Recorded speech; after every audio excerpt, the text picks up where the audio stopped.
Podcast de Prépare-toi. Pour plein feu sur l'heure juste. La voix des veilleurs. Aux portes des tribulations. Introduction du podcast. Point chaud prophétique. Introduction au sujet du jour. Présenté par Prépare-toi, pour plein feu sur l'heure juste. Bienvenue à toutes celles et ceux qui nous rejoignent aujourd'hui pour ce podcast spécial, présenté par Prépare-toi pour plein feu sur l'heure juste. Nous sommes heureux de vous retrouver dans ce temps d'échange et de réflexion biblique, à un moment où le monde vacille, et où les signes prophétiques s'enchaînent avec une intensité saisissante.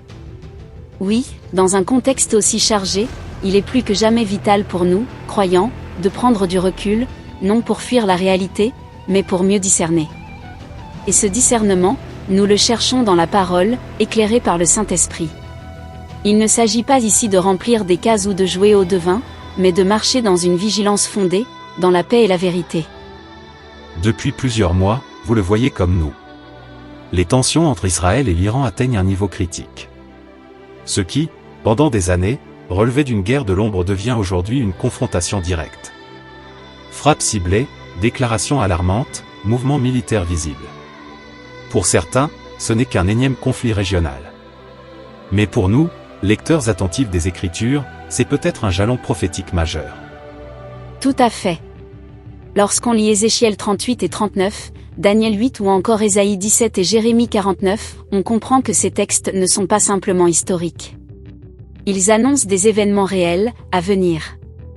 Je le répète souvent. Nous ne devons pas spéculer, mais veiller. La Bible est claire sur ce qui vient, mais elle nous invite à la patience, à l'écoute et à la fidélité. Ce podcast, nous l'avons préparé avec soin et prière. Il est destiné à fortifier votre foi, à vous donner des repères prophétiques solides, et à vous encourager dans votre marche avec Christ. Nous ne cherchons ni sensationnalisme, ni peur, mais la clarté et la fidélité à ce que Dieu nous révèle. Et si nous sommes ici aujourd'hui, c'est aussi pour revenir sur ce que le Seigneur avait déjà mis à cœur il y a plus de 10 ans à HES de l'an de l'équipe de plein feu sur l'heure juste. À l'époque, sur sa chaîne YouTube, il avait présenté une étude sur l'Iran, ses installations nucléaires, et leur destruction possible selon une lecture biblique. Il avait même montré les cartes de ces sites.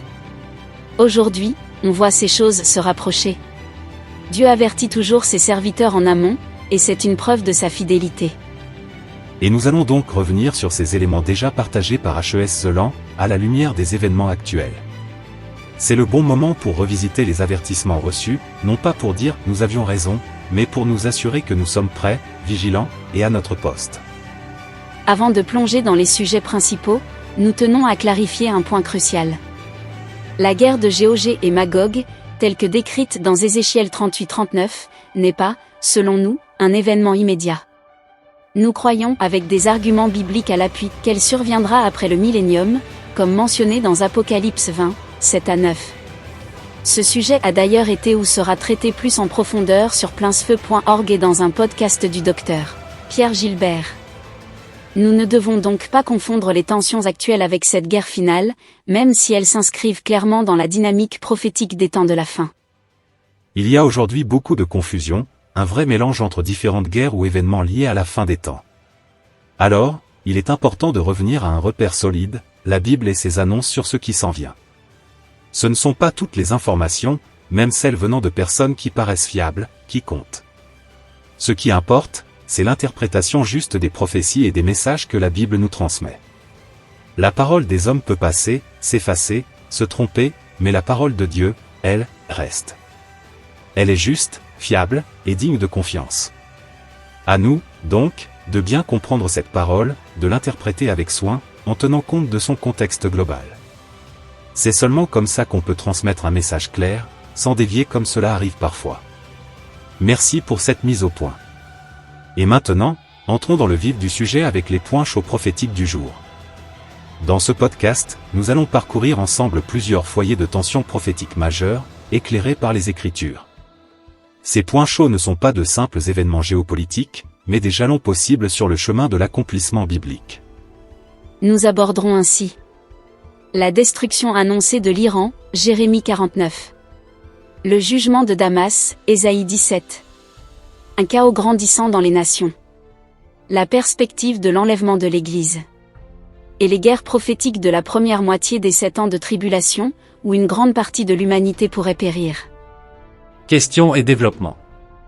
Thème Jérémie 49. Qui était Élam dans l'Antiquité biblique, et quel lien peut-on faire entre cette région et l'Iran moderne d'aujourd'hui? Bienvenue dans cette nouvelle émission de La Voix des Veilleurs.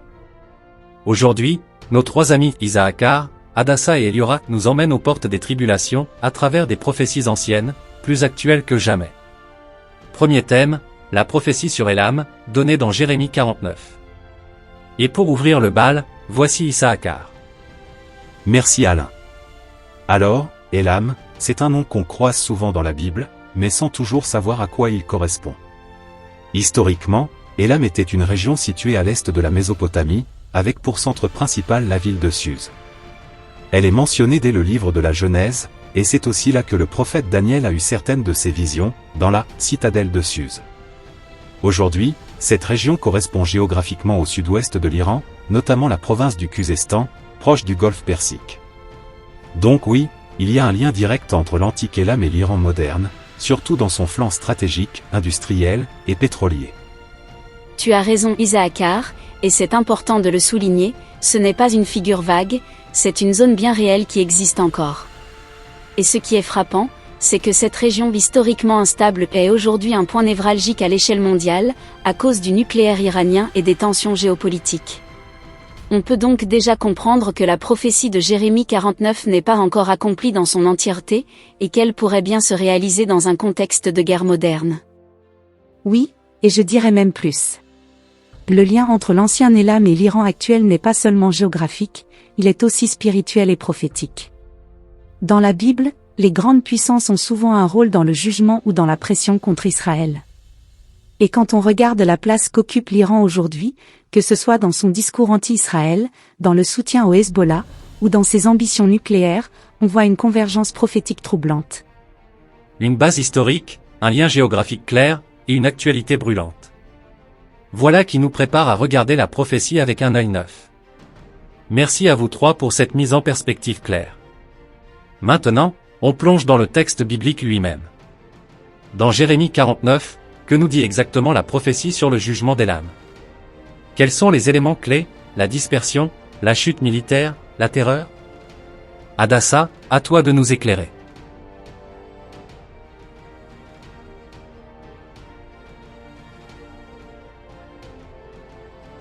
Merci Alain.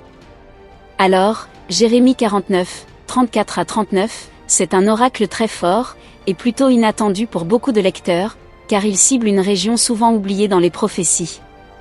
Le verset 35 annonce directement « Je briserai l'arc d'Élam, la principale force de leur puissance ».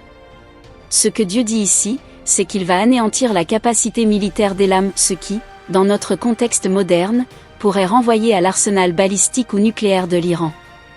Puis viennent 2 autres images fortes. La dispersion des habitants, vers tous les vents, et l'épouvante qui frappera les nations à cause de ce qui arrivera à Élam. C'est une désintégration nationale brutale et soudaine, avec des répercussions internationales. Oui, Hadassa, et c'est très fort. On parle ici d'un jugement ciblé, mais aux effets globaux.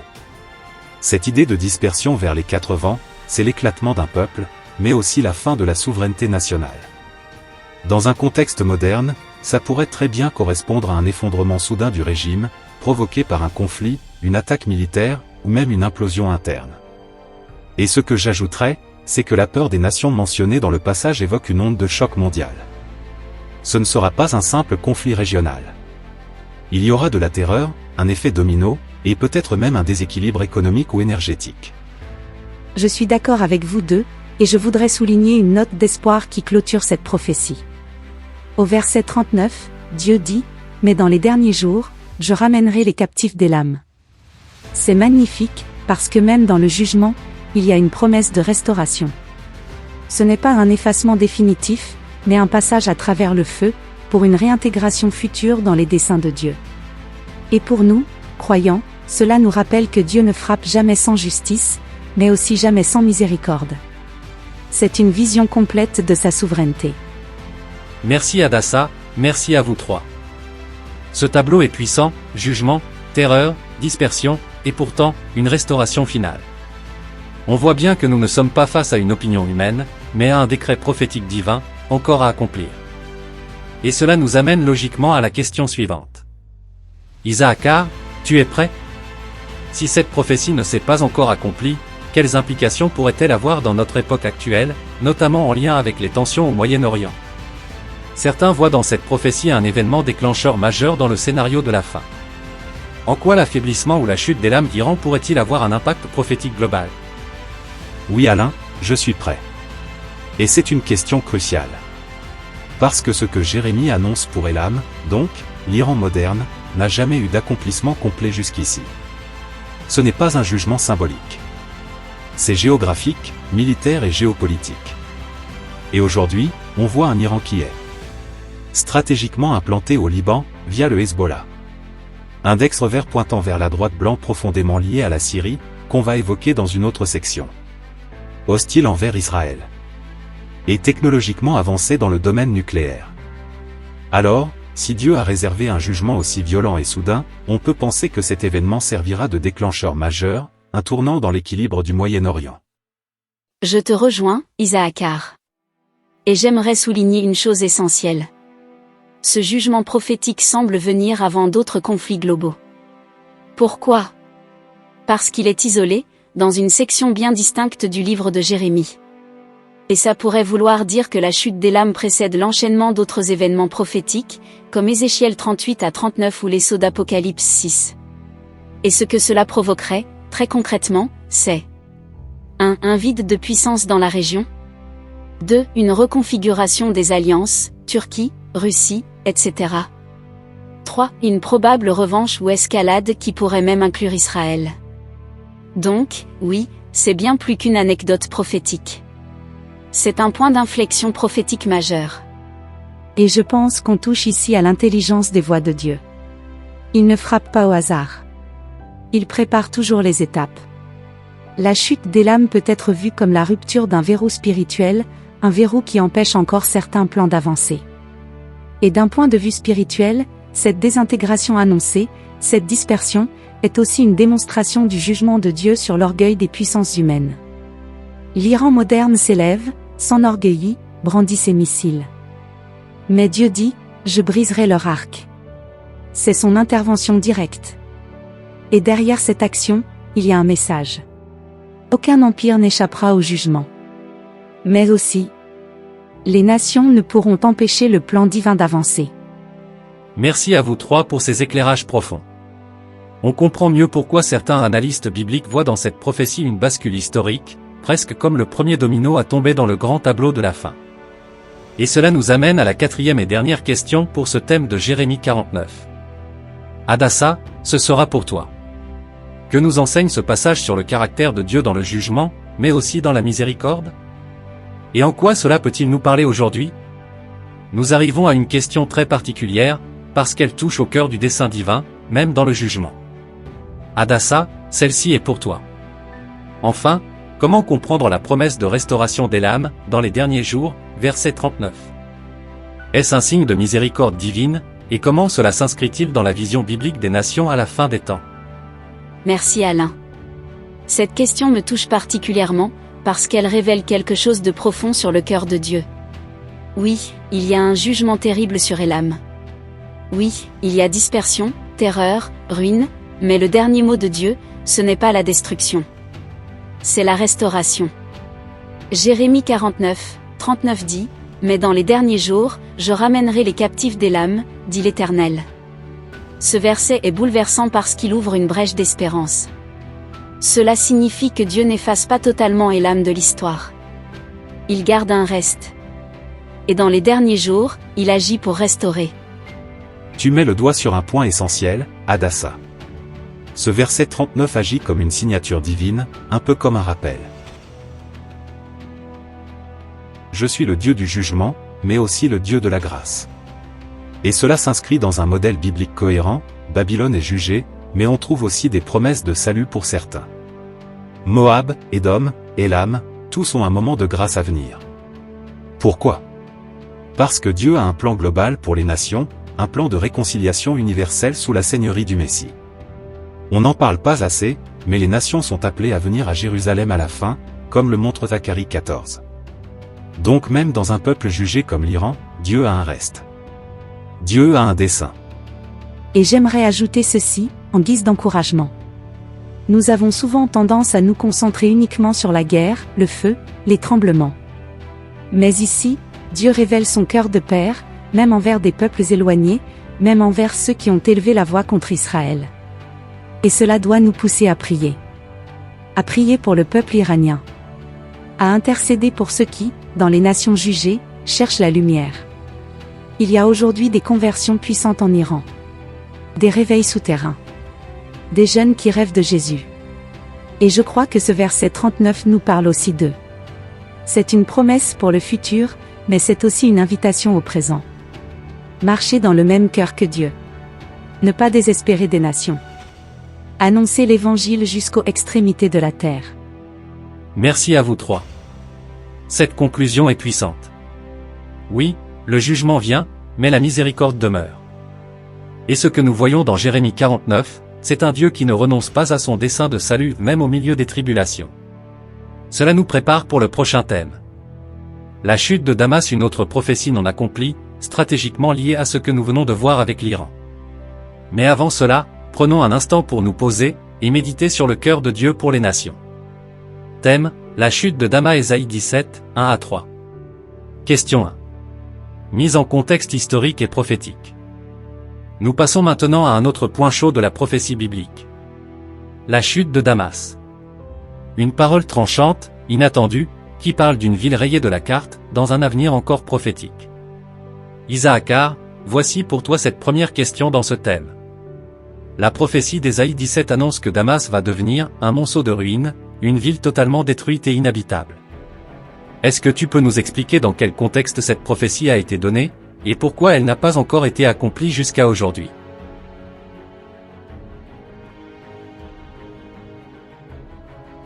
Oui Alain, merci.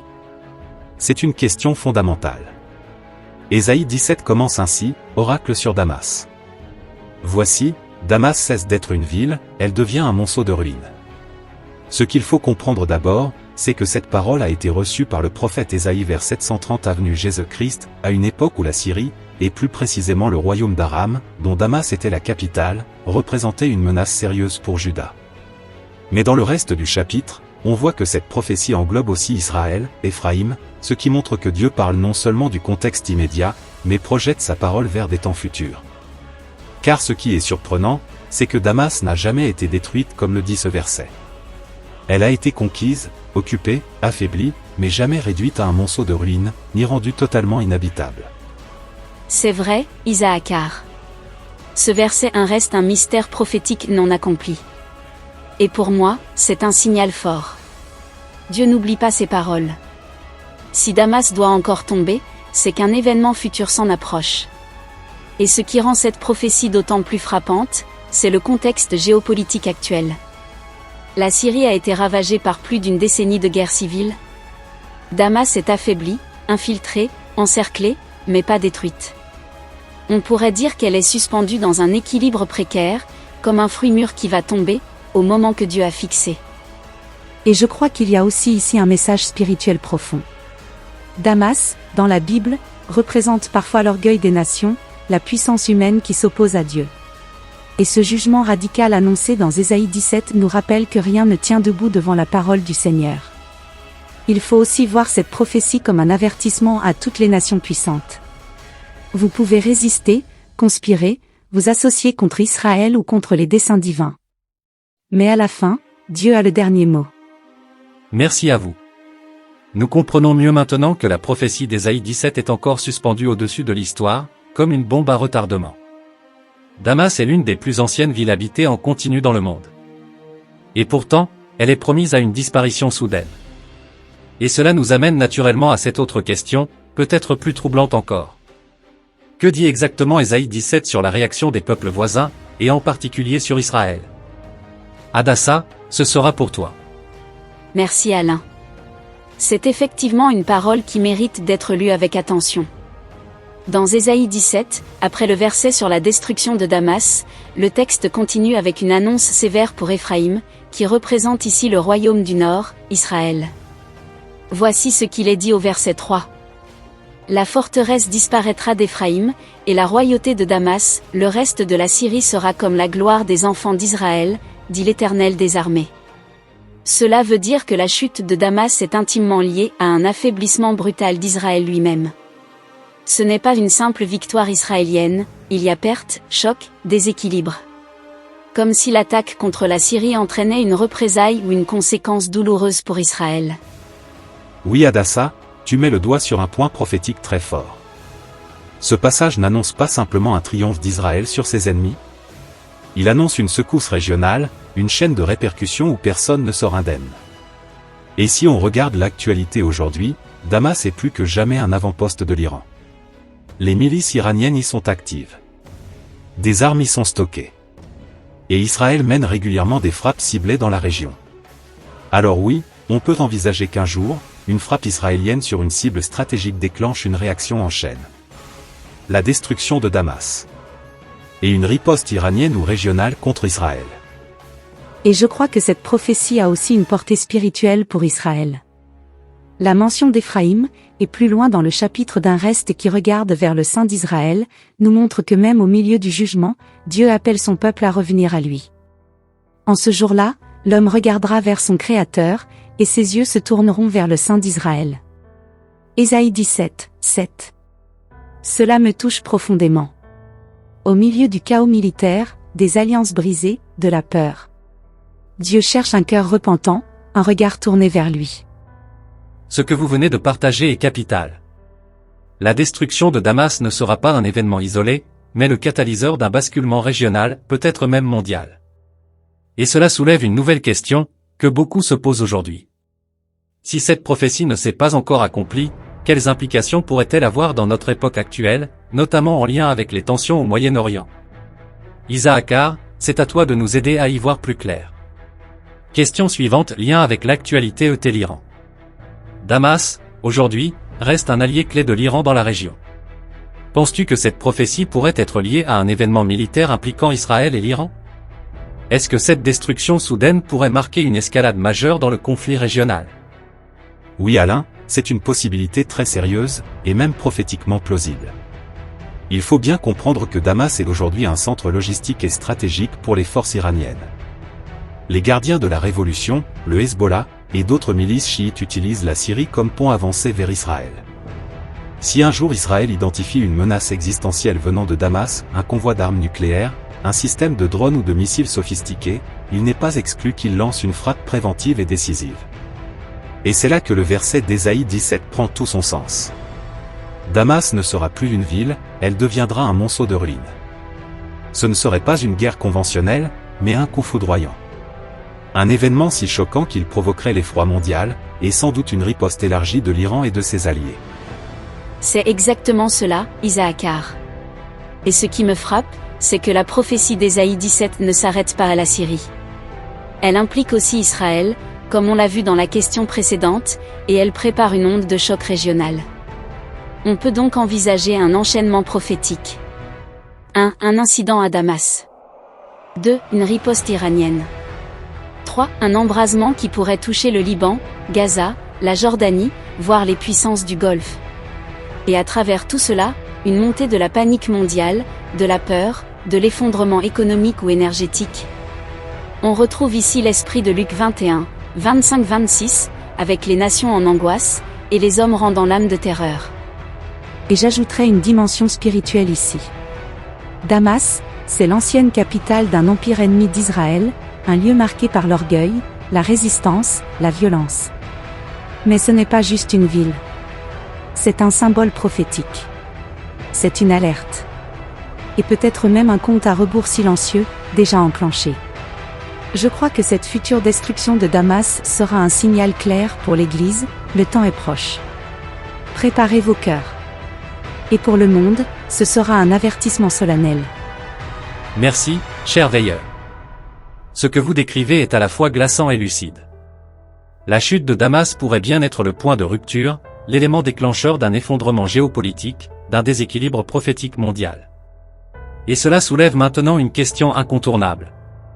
Si cette prophétie est pour notre époque, quelles en seraient les conséquences globales, spirituelles et stratégiques? Isaacar, on revient vers toi dans un instant. Question suivante. Le rôle d'Éphraïm et Israël dans Ésaïe 17. Le texte parle aussi d'Éphraïm, mentionnant la disparition de sa force militaire. Est-ce qu'il pourrait s'agir ici d'une attaque directe contre Israël, ou d'un affaiblissement stratégique lié à la chute de Damas?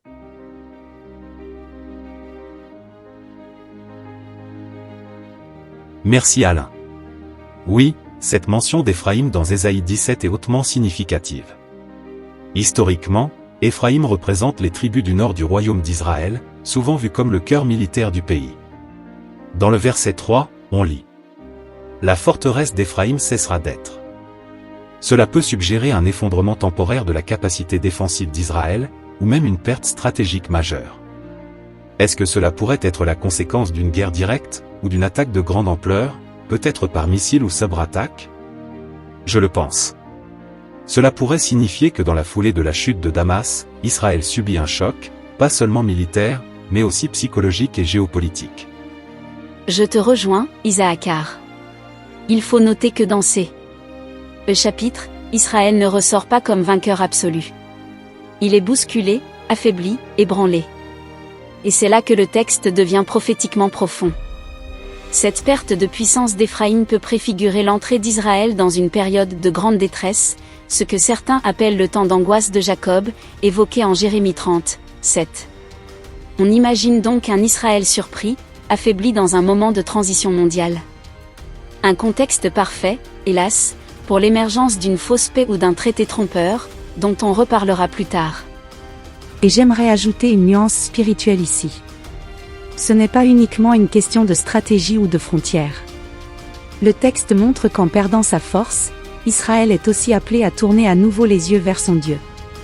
Dans Ésaïe 17, 7, il est écrit « En ce jour-là, l'homme regardera vers son Créateur, et ses yeux se tourneront vers le Saint d'Israël. » Donc oui, il y a affaiblissement, mais ce n'est pas la fin. C'est une porte de retour, un appel à la repentance, une transition spirituelle, en plein milieu du chaos. Merci à vous trois. Ce que vous décrivez, c'est un Israël à la fois acteur et cible, un Israël vulnérable, mais toujours au centre du dessein divin. Et peut-être que, dans cette faiblesse apparente, Dieu prépare un réveil, une prise de conscience, un retour. Alors la question qui se pose maintenant, naturellement, c'est celle-ci. Vers où se tourne le monde quand Israël chancelle? Et surtout, que fait Dieu dans cette heure-là? Avant d'aller plus loin avec notre prochaine question, j'aimerais qu'on s'arrête quelques instants. Parce que dans tout ce que vous venez de partager, il y a beaucoup de feu, beaucoup de jugement, beaucoup de tension. Mais il y a aussi, pour nous qui croyons, une espérance ardente. Merci Alain. Oui, même dans l'ombre des guerres annoncées, l'espérance ne meurt pas. Nous savons que l'enlèvement de l'Église est une promesse ferme, un événement soudain, une intervention divine pour retirer les rachetés avant la colère de Dieu, comme le dit 1 Thessaloniciens 1, 10. Jésus, qui nous délivre de la colère à venir. Mais, quand aura-t-il lieu exactement? Avant l'effondrement de Damas? Avant ou après l'ébranlement d'Élam, l'Iran prophétique? Nous ne pouvons pas l'affirmer avec certitude. C'est vrai, et il y aura. Mais ce qu'on peut dire, c'est que ces deux événements, la chute d'Élam et la ruine de Damas, apparaissent comme des marqueurs puissants, des précurseurs, voire des déclencheurs de la suite des jugements. Et ce qui nous frappe, dans Ésaïe 17 et Jérémie 49, c'est la présence du feu. Un feu qui consume, un feu qui anéantit rapidement. Cela résonne étrangement avec les descriptions modernes d'une frappe nucléaire, rapide, brûlante, sans appel. Et si ces événements formaient le fracas final avant l'appel du ciel? Je sens, en t'écoutant, qu'on est là au bord d'un seuil invisible. Et pourtant, notre espérance ne tremble pas. Car même si nous ne savons pas le jour ni l'heure, nous savons en qui nous avons cru. Tite 2, 13 appelle cela. L'attente bienheureuse est la manifestation de la gloire de notre grand Dieu et Sauveur Jésus-Christ. Alors oui, frères et sœurs veilleurs. Il se pourrait que ces événements brûlants, que nous voyons poindre, soient les derniers frissons avant l'appel du berger. Et cette espérance, elle nous pousse à veiller, à nous tenir prêts. Car si le feu approche, la trompette peut aussi retentir. Alors voici une question que beaucoup se posent en ce moment, à la lumière de ces textes et des alliances régionales. Hadassah, c'est à toi, veux-tu nous emmener plus loin avec la prochaine question? Question suivante, signification prophétique de tes messages spirituels. Au-delà de l'aspect militaire ou géopolitique, que nous dit cette prophétie sur les jugements de Dieu et la manière dont il traite les nations qui s'opposent à ses desseins? Et quel avertissement ou appel spirituel pourrions-nous en tirer aujourd'hui? Merci Alain. Et cette question, elle me touche profondément. Parce qu'au fond, ce n'est pas seulement une affaire de missiles, de coalition ou de frontières. C'est une question de justice divine, de souveraineté, et d'appel au retour. La prophétie d'Ésaïe 17 nous montre un Dieu qui intervient dans l'histoire des nations, non pas par caprice, mais parce que les peuples se lèvent contre son dessein, contre son peuple, contre son nom. Et cette destruction de Damas, aussi brutale qu'elle paraisse, révèle un Dieu qui ne reste pas passif lorsque la terre est remplie d'orgueil, de cruauté, et de complot contre Israël. Tu touches juste, Hadassah. Et je crois que ce passage est aussi un avertissement solennel à toutes les nations, pas seulement à la Syrie. Le verset 7 d'Ésaïe 17 dit quelque chose d'incroyable. En ce jour, l'homme regardera vers son Créateur, et ses yeux se tourneront vers le Saint d'Israël. Donc, au cœur même du jugement, il y a un appel à revenir. Un cri divin, tournez-vous vers moi, vous tous les bouts de la terre. Et ça, c'est un rappel pour chacun de nous. Les jugements de Dieu ne sont jamais sans but. Il secoue les nations pour que les cœurs se réveillent, que les orgueilleux s'abaissent, et que les brebis perdues entendent encore la voix du berger. Et je dirais que ce message prophétique est aussi pour l'Église aujourd'hui. Trop souvent, on regarde ces textes comme de la géopolitique, ou comme une série d'événements à surveiller. Mais au fond, ce que Dieu cherche, c'est un peuple prêt, un peuple qui veut marcher avec lui, au milieu du chaos, un peuple consacré. Dieu est en train de secouer les nations, mais aussi de purifier son épouse. Et la question qui me brûle le cœur, c'est celle-ci. Est-ce que je vis comme si Jésus pouvait revenir aujourd'hui? Parce que ce n'est pas Damas qui est le centre du plan de Dieu? C'est le cœur de l'homme, ton cœur, mon cœur. Merci à vous trois. Oui, ce passage nous parle, et il nous juge aussi. Il nous rappelle que les nations ne sont pas éternelles, que les empires tombent, mais que la parole de Dieu demeure pour toujours. Et toi qui écoutes, où en es-tu? Peut-être que Damas s'écroule, mais ton propre monde aussi peut vaciller. Que ces prophéties ne soient pas pour toi un simple savoir, mais un appel. Un appel à lever les yeux, à revenir, à veiller. Thème, le chaos dans les nations. Luc 21, 25 à 26, Psaume 83, Joël 3, 9 à 14, Ésaïe 24. Lecture des signes mondiaux. Et nous poursuivons, chers auditeurs, dans cette montée en intensité prophétique. La parole nous avertit, et les signes se multiplient. Écoutons maintenant la parole du Maître, dans Luc 21. Il y aura des signes dans le soleil, dans la lune et dans les étoiles. Sur la terre, la détresse des nations, ne sachant que faire au bruit de la mer et des flots. Les hommes rendant l'âme de terreur dans l'attente de ce qui surviendra pour la terre. Et la question, mes amis. Sommes-nous déjà dans ce moment d'angoisse mondiale annoncé par Jésus? Et que nous enseignent les prophètes sur la montée de cette panique globale? Isaacar, on commence avec toi. Merci Alain. La question me bouleverse, parce qu'on est là, en plein dedans. Tu ouvres les yeux aujourd'hui, et que vois-tu? Des nations en détresse. Une économie vacillante. Une planète à bout de souffle. Quand Jésus parle de la peur des nations, de cette mer qui gronde, ce n'est pas une image poétique. C'est un code prophétique pour décrire la désintégration progressive de tout ce qui semblait stable. Politique, monnaie, climat, moralité, équilibre social. Et Ésaïe 24, eh bien, il peint un tableau glaçant mais précis. La terre chancelle comme un homme ivre, elle tombe et ne se relève plus, car elle est souillée par ses habitants. On ne peut pas séparer les événements actuels de cette colère silencieuse du ciel. La terre réagit, les nations tremblent, et les fondements vacillent. Oui, Isaacar, et j'ajouterais que les prophètes nous préviennent depuis longtemps. Prenons Joël 3, par exemple. Proclamez ceci parmi les nations, préparez la guerre. Éveillez les héros. C'est une parole terrible et réaliste, les nations sont poussées vers l'affrontement, comme si une folie les saisissait. Ce n'est pas juste une succession d'erreurs humaines. C'est un mouvement prophétique orchestré par le ciel, un appel aux jugements finaux.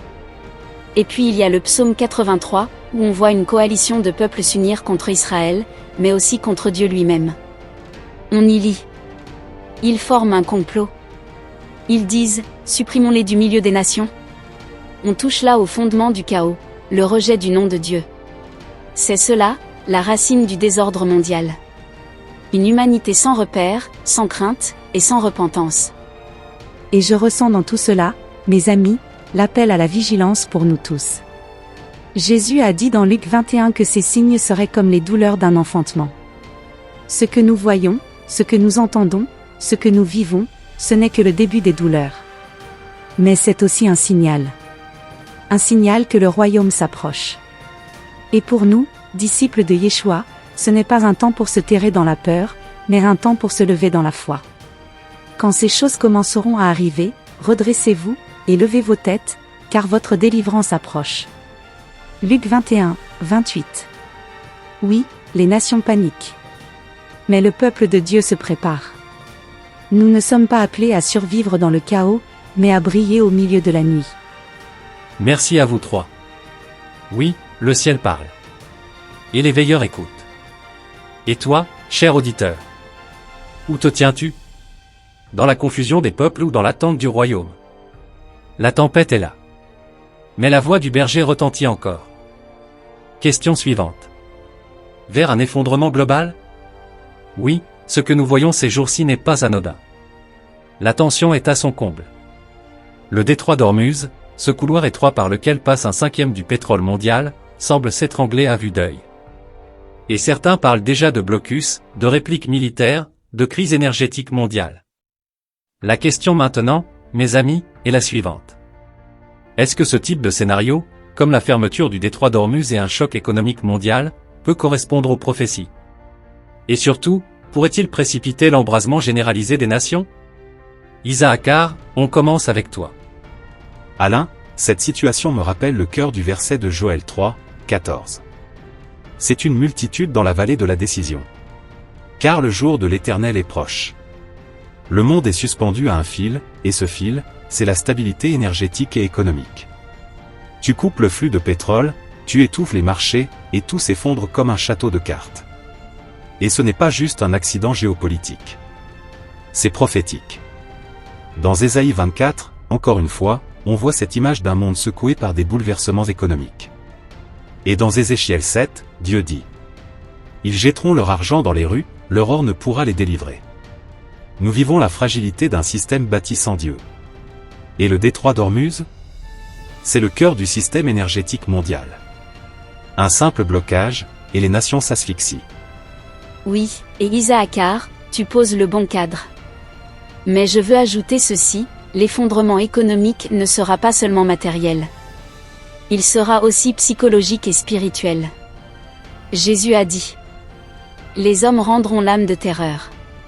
Tu imagines? Les bourses s'écroulent, les banques ferment, les carburants s'envolent. Et avec cela, la peur se propage plus vite que le virus de la guerre. Le psaume 46 nous dit: les nations s'agitent, les royaumes chancellent, la terre se fond d'effroi. Mais il ajoute aussi: arrêtez, et sachez que je suis Dieu. Oui, le chaos est permis, pour que l'homme réalise qu'il ne contrôle rien. Et pour que ceux qui écoutent la voix du Seigneur se préparent, s'alignent, se sanctifient. Et je ressens qu'au-delà du choc visible, c'est un temps de transition vers une domination globale, vers ce que l'Apocalypse décrit comme le système de la bête. Il faudra un prétexte pour réinitialiser le système mondial. Et quoi de mieux qu'un blocage énergétique, un effondrement brutal? L'Apocalypse 13 nous dit qu'un jour, nul ne pourra ni acheter ni vendre sans la marque. Tout y est. Un monde paniqué. Une crise orchestrée. Une solution globale imposée. Mais attention, nous n'y sommes pas encore complètement. Nous sommes dans la préparation psychologique, le rodage des outils, l'effondrement contrôlé. Mais ce que nous savons, c'est que le Seigneur règne. Et ce qui ébranle le monde prépare l'épouse à se détacher du système terrestre. Merci, mes amis. Oui, le monde court à sa perte, mais l'Église doit lever les yeux vers la délivrance. Nous ne savons pas encore quand le feu jaillira, mais les braises sont là, sous nos pieds. Et ce n'est qu'une question de temps, avant que tout s'embrase. Question suivante. Le rôle des nations dans le chaos final. Et cette tension mondiale, ce chaos économique, cette guerre énergétique. Tout cela semble converger vers un point central, Israël. Le psaume 83 et Joël 3 nous parlent d'un regroupement des nations, d'une coalition violente, déterminée à effacer Israël de la carte. Alors je vous pose la question, mes amis. Est-ce que ces alliances prophétiques sont déjà en train de se former? Et quel rôle ces nations peuvent-elles jouer dans l'embrasement final du monde? Isaacar, tu peux commencer. Merci Alain. Quand on lit le psaume 83, on entend une voix ancienne, mais ô combien actuelle. Ils tiennent conseil avec un même cœur. Ils disent, détruisons-les, qu'ils ne soient plus d'une nation. C'est une coalition religieuse, politique et territoriale. Dans ce texte, on voit une dizaine de peuples, Édom, Ismaël, Moab, Amalek, des peuples qui, aujourd'hui, sont représentés dans le monde arabe et musulman, autour d'Israël. Leurs descendants sont toujours là, regroupés autour d'un même objectif, la disparition d'Israël. Et dans Joël 3, Dieu les convoque dans la vallée de Josaphat pour les juger à cause d'Israël, son peuple, sa terre. Ils ont partagé mon pays, ils ont tiré au sort mon peuple. Tout tourne autour d'une usurpation spirituelle, une haine ancestrale, le refus que Dieu est un peuple élu et une terre promise. Oui, et je dirais même plus, ces textes montrent que ce n'est pas seulement une guerre humaine, c'est une guerre spirituelle camouflée derrière des causes politiques. Ces nations sont poussées par un esprit anti-messianique, un esprit d'effacement. Et aujourd'hui, ce plan s'exprime de plus en plus clairement dans les déclarations de dirigeants, les résolutions de l'ONU, les révoltes de rue. Mais attention, ce n'est pas une guerre que l'homme pourra gagner. Car Joël 3 le dit bien. Proclamez ceci parmi les nations, préparez la guerre, que tous les hommes de guerre s'approchent. C'est Dieu lui-même qui les appelle à la guerre, pour les juger. Il les attire pour les renverser.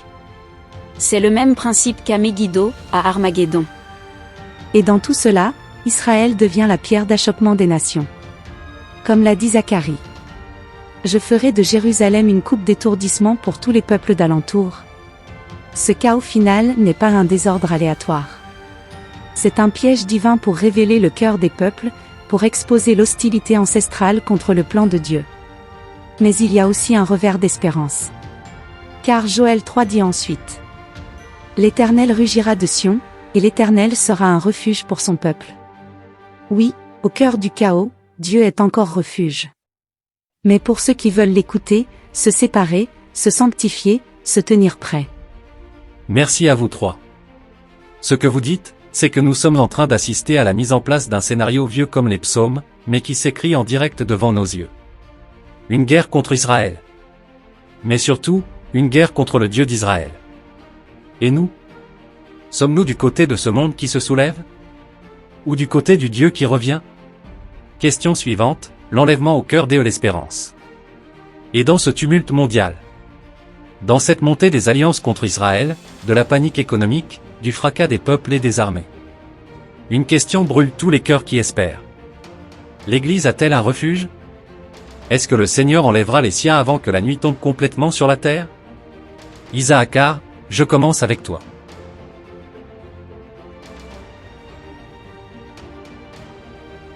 Oui Alain, c'est la question qui revient sans cesse. Et la réponse biblique est claire, il y a une délivrance promise pour les racheter. Paul le dit dans 1 Thessaloniciens 1, 10. Jésus, qui nous délivre de la colère à venir. Et encore plus précisément dans 1 Thessaloniciens 4, entre 16 et 17. Le Seigneur lui-même descendra du ciel, à un signal donné, les morts en Christ ressusciteront en premier, ensuite nous les vivants, nous serons enlevés avec eux dans les airs. C'est l'enlèvement, la transformation soudaine, l'instant où l'épouse est retirée avant la déferlante totale. Mais ce n'est pas seulement une espérance, c'est aussi un appel solennel à la préparation. Car dans Apocalypse 6, 8, avant même le cœur de la tribulation, on voit que le 4e sceau libère l'épée, la famine, la peste et les bêtes sauvages, et le quart de la terre meurt. Beaucoup mourront dans cette première phase du chaos. Mais ceux qui ont l'huile dans leur lampe, ceux qui veillent, seront pris avec l'époux, Matthieu 25. Les vierges folles, elles, entendront « Je ne vous connais pas ». Donc oui, l'enlèvement est notre espérance, mais aussi notre test spirituel le plus intense. Et j'ajouterai ceci. L'enlèvement n'est pas une fuite lâche. C'est l'acte souverain d'un époux fidèle, qui vient chercher une épouse prête, pure, affranchie de Babylone. Dans Luc 21, 36, Jésus dit « Veillez donc, et priez en tout temps, afin que vous ayez la force d'échapper à toutes ces choses, et de paraître debout devant le Fils de l'homme. » Il ne parle pas ici d'un simple espoir flou, mais d'une promesse pour les veilleurs fidèles. Ceux qui soupirent, qui attendent, qui refusent les compromis du monde religieux tiède. L'Église n'est pas appelée à subir la colère, mais à annoncer la venue du roi, jusqu'à ce qu'il vienne. Amen. Alors si nous savons que la nuit vient, que le chaos monte, que les sceaux s'ouvrent à un, que faisons-nous? Vivons-nous comme des veilleurs ou comme des endormis? Sommes-nous en train d'accumuler des réserves matérielles, ou bien de remplir nos lampes d'huile pure? Le jour vient. Mais avant lui, la voix se fera entendre dans la nuit. Voici l'époux, allez à sa rencontre. Matthieu 25, 6. La guerre contre Jérusalem. Un combat plus ancien qu'il n'y paraît. L'actualité semble s'aligner, presque mot pour mot, avec les Écritures. Ce que l'ayatollah Khamenei a déclaré récemment dépasse le simple discours politique, le régime sioniste doit être supprimé. C'est la mission de l'Iran d'effacer Israël de la carte. Ce n'est pas juste une querelle régionale. C'est un langage de guerre absolue, nourri par une haine spirituelle. Et cela, la Bible nous l'a déjà révélé, nous n'avons pas à lutter contre la chair et le sang. Éphésiens 6, 12. Oui, ce que nous discernons ici, c'est l'influence d'un esprit territorial très ancien. Le « prince de Perse », mentionné dans Daniel 10 ne s'est pas volatilisé avec les siècles. Il est toujours à l'œuvre derrière les coulisses politiques et religieuses. Cet esprit, combiné à l'esprit de l'islam radical qui nie la divinité de Jésus, 1 Jean 4, 3, et rejette Israël, est en pleine agitation. Et il sait que le temps presse. Et pourquoi ce timing précis? Parce que les puissances spirituelles savent lire les signes. Elles ont compris que le « figuier » d'Israël a refleuri en 1948. Jésus a dit que la génération qui verrait cela ne passerait pas sans voir la fin, Matthieu 24, 32 à 34. Israël a 77 ans, et selon le psaume 90, 10, une génération dure 70 à 80 ans. Cela donne une fenêtre prophétique qui s'achève, bientôt. C'est là que la prophétie de Daniel 9 entre en scène. Il est dit que depuis le décret de reconstruction de Jérusalem jusqu'au retour du Messie, il y aurait 7 semaines ou un jubilé, 7x7 ans. Le plan de reconstruction de Jérusalem date d'où 1970. Si on part de là, le jubilé tombe en 2025. Ce n'est pas une date de dogme, mais un repère puissant. Et cela expliquerait l'obsession des ennemis d'Israël pour reprendre Jérusalem avant que cette promesse ne s'accomplisse. C'est là que la prophétie de Daniel 9 entre en scène. Il est dit que depuis le décret de reconstruction de Jérusalem jusqu'au retour du Messie, il y aurait 7 semaines ou un jubilé, 7x7 ans. Le plan de reconstruction de Jérusalem date d'où 1970. Si on part de là, le jubilé tombe en 2025. Ce n'est pas une date de dogme, mais un repère puissant. Et cela expliquerait l'obsession des ennemis d'Israël pour reprendre Jérusalem avant que cette promesse ne s'accomplisse. C'est pourquoi l'Iran s'emballe. Il est prêt à tout, même à se sacrifier, pour obtenir l'arme nucléaire. Parce qu'il croit que s'il arrive à effacer Israël, il peut faire échouer le plan divin. Mais nous savons que c'est une illusion.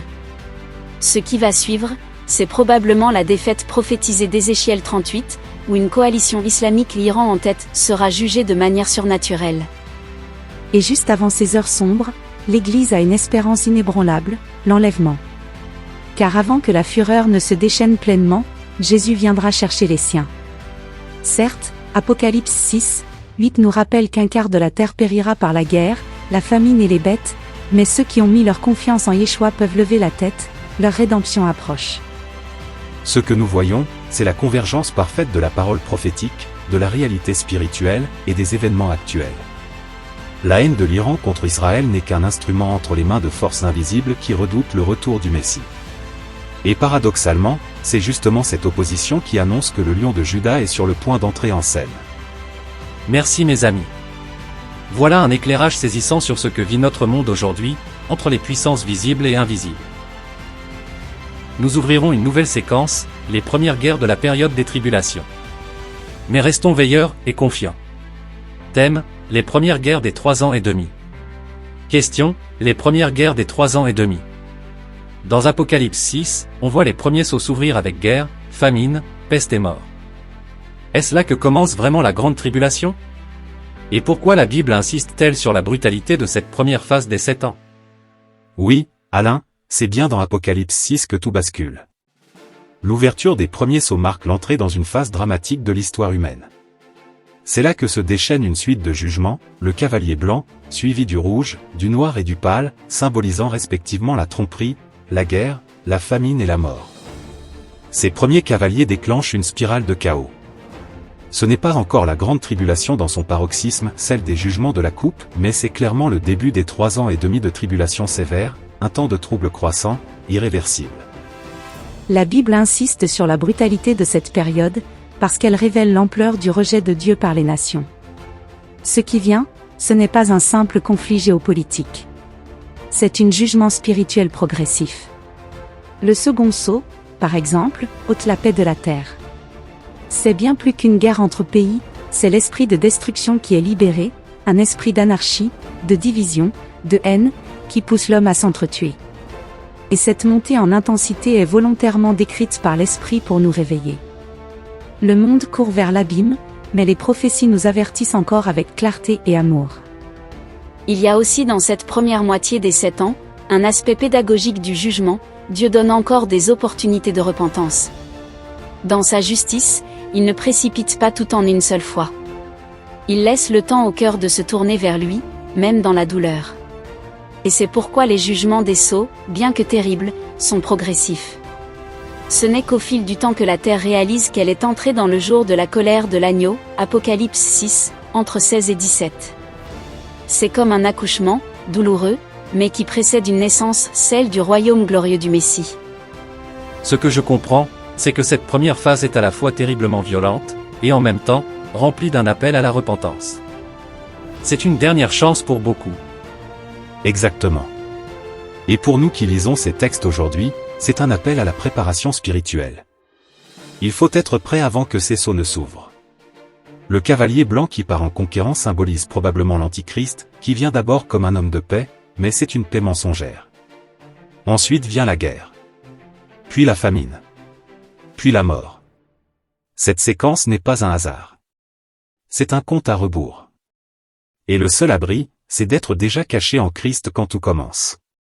Question suivante, une nouvelle ère de bouleversement. L'ouverture des premiers sceaux dans Apocalypse 6 marque-t-elle le vrai début des 7 ans de tribulation? Comment distinguer ces jugements initiaux des troubles actuels que nous connaissons déjà dans le monde? C'est une question fondamentale, Alain. Nous vivons déjà une époque marquée par des secousses profondes. Conflits, pandémies, instabilité économique, catastrophes climatiques. Mais selon les Écritures, ces douleurs ne sont que les commencements des douleurs, Matthieu 24. N'en croyant pas ses yeux. Le vrai basculement dans les 7 ans de tribulation se produit au moment où les sceaux commencent à être ouverts, comme le décrit Apocalypse 6. C'est à ce moment-là que l'agneau, Jésus glorifié, prend le rouleau et ouvre le premier sceau. C'est un acte souverain. C'est Dieu lui-même qui déclenche la série d'événements irréversibles.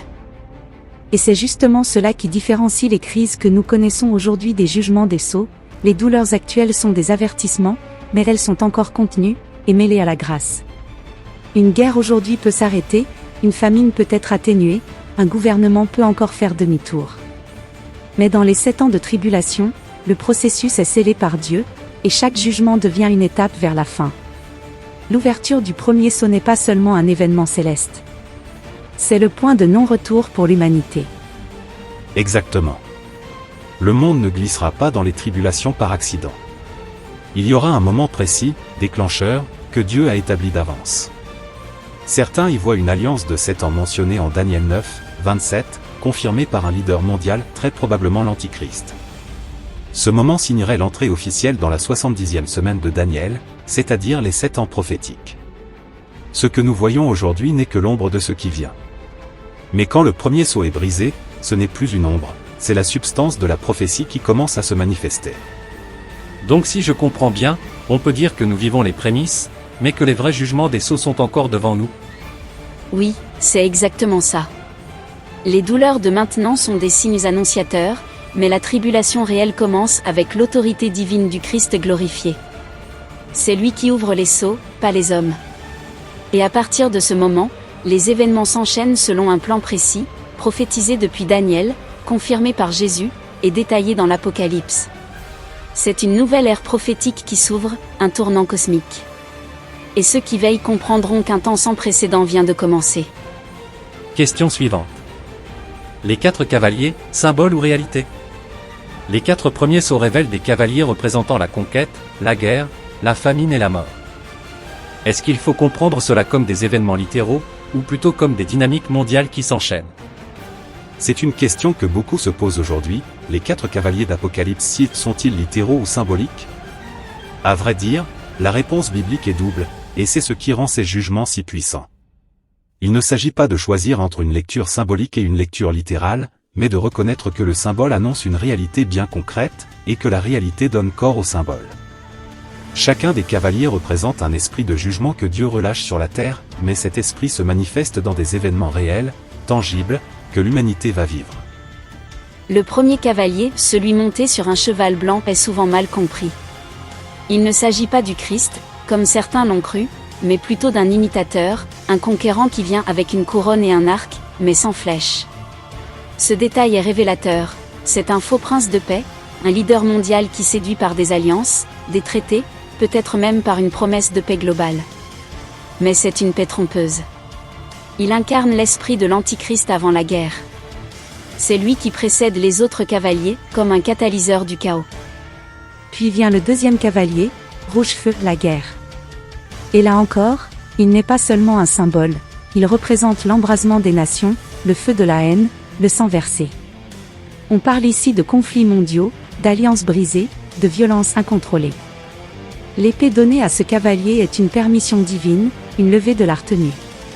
L'Esprit Saint, qui jusqu'à présent freine le mal, 2 Thessaloniciens 2, 7, retire alors sa main, et le cœur des hommes, livré à lui-même, explose dans la violence. Le troisième cavalier, sur le cheval noir, apporte la famine.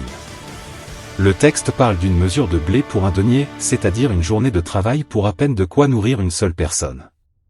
Ce ne sont pas seulement des pénuries locales, c'est une désintégration du système économique mondial, une famine structurelle, où les plus pauvres meurent, tandis que les riches gardent leur huile et leur vin. C'est l'injustice globale exposée au grand jour, et Dieu en tient compte. Et enfin vient le 4e cavalier, pâle, livide, la mort. Il a pour compagnon le séjour des morts, et ensemble, ils reçoivent le pouvoir de tuer le quart de la terre. Ce n'est pas symbolique, c'est une statistique apocalyptique, effrayante. Ce qui vient est une boucherie spirituelle, une agonie collective. Famine, guerre, épidémie, bêtes sauvages, tous ces fléaux que l'homme croyait avoir maîtrisés reviennent avec une force implacable. L'orgueil humain est brisé. Mais dans tout cela, il y a une grâce. Dieu prévient. Il avertit avant de juger. Ces cavaliers ne sont pas libérés d'un coup, ils sortent un par un, à mesure que les sceaux sont ouverts. C'est une pédagogie divine, un dernier appel à la repentance. Le monde peut encore se tourner vers lui. Et toi qui écoutes, ton cœur peut encore revenir. Jésus a dit, « Je me tiens à la porte et je frappe » Apocalypse 3, 20. Ces cavaliers sont les échos de son coup à la porte. C'est l'heure de répondre. L'heure de fléchir le genou avant que le monde ne plie sous la colère de l'agneau. Oui, car ces jugements ne viennent pas d'un hasard cosmique ni d'un mal anonyme. Apocalypse 6, 16 à 17 dit. Cachez-nous loin de la face de celui qui est assis sur le trône, et de la colère de l'agneau, car le grand jour de sa colère est venu, et qui peut subsister? Ceux qui ne veulent pas du salut du Christ aujourd'hui, devront faire face à sa justice demain. Mais aujourd'hui encore, il sauve. Il tend la main. La croix est là, ouverte, offerte, avant que le cheval blanc du faux prince ne vienne séduire. Question suivante, un chaos contrôlé? Dans Apocalypse 6, 8, il est dit qu'un quart de la terre meurt par l'épée, la famine, les pestes et les bêtes sauvages. Est-ce que cela signifie une perte humaine massive dès le début des 7 ans? Et que révèle ce jugement sur la souveraineté de Dieu dans le chaos? Oui, Apocalypse 6, 8 est l'un des versets les plus saisissants de tout le livre. Il leur fut donné pouvoir sur le quart de la terre, pour faire périr les hommes par l'épée, par la famine, par la peste, et par les bêtes sauvages. Un quart de l'humanité. Cela signifie des milliards de vies fauchées dès les premiers jugements. Ce n'est pas progressif, ce n'est pas symbolique, c'est un choc planétaire, une secousse que le monde n'a jamais connue. C'est comme si les 4 premiers cavaliers ouvraient la scène du chaos, mais un chaos contrôlé. Car même dans cette horreur, Dieu reste souverain. Ce qui est frappant dans ce verset, c'est le petit mot, il leur fut donné pouvoir. Cela veut dire que rien de ce qui se passe ne vient hors du contrôle de Dieu. Le jugement vient, oui, mais Dieu donne l'autorisation. Il fixe les limites. Ce quart, ce chiffre précis, ce cadre, tout est mesuré. Le Seigneur n'a pas quitté son trône. Il ne perd pas le contrôle du monde, au contraire, il l'emmène vers sa justice et sa rédemption. Et il faut le dire avec tremblement, cette perte humaine massive est une réponse divine au rejet persistant de son amour. Ceux qui ont méprisé l'Évangile et foulé aux pieds la grâce pendant tant d'années, se retrouvent face à la justice du Dieu saint. Ce n'est plus le temps de la prédication douce, c'est le temps du réveil par la douleur. Et même dans cela, Dieu espère que des cœurs se tourneront vers lui. Car jusqu'au bout, dans sa colère, il se souvient de la miséricorde, Habacuc 3, 2. Les pestes, la famine, la guerre et les bêtes sauvages, ce ne sont pas que des fléaux naturels. Ce sont des instruments du jugement divin. Et même les bêtes sauvages, chose étonnante, reviennent comme à l'époque des jugements contre Israël, cf Lévitique 26, 22, Ézéchiel 14, 21. C'est comme si Dieu redonnait à la nature elle-même une autorité contre l'homme qui s'est rebellé contre son Créateur. Le monde, désordonné par le péché, se retourne contre ceux qui l'ont souillé.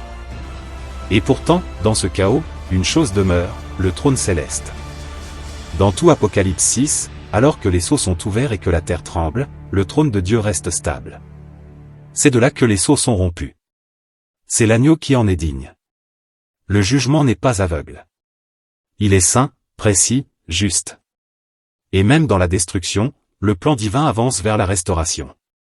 Ce n'est pas une tragédie sans but. Ce n'est pas un mal incontrôlé. C'est un cri d'alarme divin, Dieu hurle à un monde sourd. Il frappe fort parce qu'il a tant aimé. Il secoue parce qu'il veut encore sauver. Oui, des multitudes périront, mais d'autres ouvriront enfin les yeux. Apocalypse 7 le montre, une grande foule, que nul ne peut compter, viendra de la grande tribulation. Ils seront purifiés. Rachetés.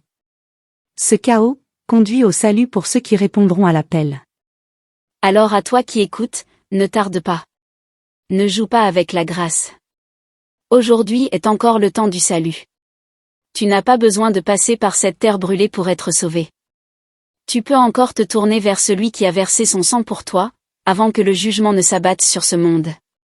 Le chaos vient, mais Christ est la paix, la seule. Viens à lui. Question suivante. Daniel 7 et la montée du pouvoir oppresseur. Daniel 7, 23 à 25 parle d'un royaume terrible qui dévore la terre et d'un pouvoir qui persécutera les saints pendant un temps, des temps et la moitié d'un temps. Comment ce passage complète-t-il ce que Jean décrit dans l'Apocalypse? La prophétie de Daniel 7, 23 à 25 est une clé fondamentale pour comprendre le déroulement de la grande tribulation, en particulier le rôle du dernier empire mondial et de l'Antichrist. Voici ce que Daniel écrit. Le 4e animal, c'est un 4e royaume qui existera sur la terre, différent de tous les royaumes, et qui dévorera toute la terre, la foulera et la brisera. Les 10 cornes, ce sont 10 rois qui s'élèveront de ce royaume. Un autre s'élèvera après eux, différent des premiers, et il abaissera 3 rois. Il prononcera des paroles contre le Très-Haut, il opprimera les saints du Très-Haut, et il espérera changer les temps et la loi, et les saints seront livrés entre ses mains pendant un temps, des temps, et la moitié d'un temps. C'est stupéfiant à quel point ce passage rejoint Apocalypse 13, où Jean décrit une bête montant de la mer, avec 10 cornes et 7 têtes, recevant autorité pour faire la guerre aux saints pendant 42 mois, soit 3 ans et demi. Ce sont les mêmes chiffres, le même esprit, la même rébellion finale contre Dieu. Le prophète Daniel a vu en avance ce que Jean a vu en détail, l'établissement d'un pouvoir totalitaire, inspiré par Satan, qui dominera le monde et persécutera les croyants fidèles. Ce pouvoir n'est pas qu'un régime politique. Il est décrit comme une bête, un monstre qui foule la terre et dévore tout. C'est une tyrannie globale, à la fois militaire, économique et spirituelle. Il changera les lois, modifiera les repères sacrés, tentera même de redéfinir le temps. C'est le reflet ultime de la rébellion humaine poussée à son paroxysme. L'Antichrist ne se contente pas de gouverner, il veut être adoré comme Dieu, 2 Thessaloniciens 2, 4. Il parle contre le Très-Haut, usurpe l'autorité divine, et mène une guerre spirituelle contre les saints restés fidèles. Et pourtant, ce règne aussi terrible soit-il est limité dans le temps. C'est un temps défini par Dieu, un temps, des temps et la moitié d'un temps, soit 3 ans et demi. C'est la seconde moitié des 7 ans de tribulation, celle qu'Apocalypse appelle le « grand » temps de détresse, Apocalypse 11 à 13, Matthieu 24, 21.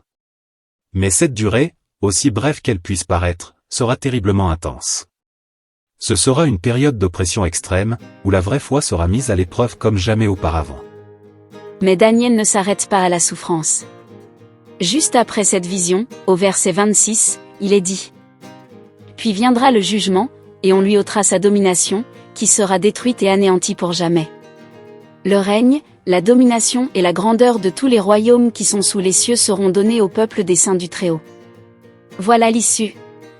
Le royaume de la bête est temporaire, frappé d'une limite. Mais le royaume du Messie est éternel, inébranlable. Daniel voit la victoire finale du Fils de l'homme, celui qui vient sur les nuées, Jésus, et à qui est donné le pouvoir et la gloire pour toujours, Daniel 7, entre 13 et 14. Et à toi qui écoutes aujourd'hui. Si tu es du côté du Christ, tu n'as rien à craindre. Tu es du côté du royaume éternel. Mais si tu vis encore sans lui, sans repentance, sans obéissance, sache que tu vis dans un monde qui court vers cette confrontation finale. La tribulation viendra.